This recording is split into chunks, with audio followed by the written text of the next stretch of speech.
আমাদের চাচা এখন একটা খেও দিবেন, দেখি কি মাছ ওঠে। আপনারা একটু সবাই দোয়া করবেন আমাদের চাচার জন্য। আসলে চাচা কিন্তু পানিতে নেমে গেল নদীতে। চাচা দেন, আল্লাহ ভরসা করে দেন একটু।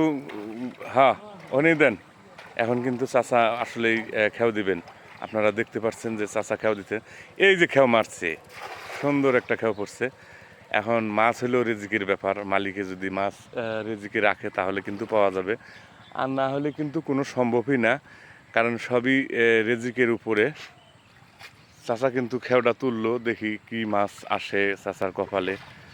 আস্তে আস্তে আসতেছেন, আসলেই খুব কষ্ট করে চাচা কিন্তু মাছ খেওটা দিচ্ছেন, আপনারা দেখতে পাচ্ছেন। দেন দেখি, আল্লাহ ভরসা, দেখা যায় কঞ্চা তো উঠছে, কপালে যা আছে কপালের উপরে তার কিছু হবো না। বিশাল বড় একটা কাঁকড়া দেখা যাচ্ছে, আমরা কাঁকড়া দেখতে পাচ্ছি। চাচা কিন্তু সরাসরি আপনাদেরকে দেখাচ্ছে যে মাছ আছে কিনা। আসলে নদীতে মাছ নাই বর্তমান। শেষ মুহূর্তে জালটার নিচে একটা কাঁকড়াই পাওয়া গেল। চাচা আসলে মন খারাপ করে, মন খারাপ হয় নাই না? হ্যাঁ, কাঁকড়াটা আসলেই চাচা পাইছে।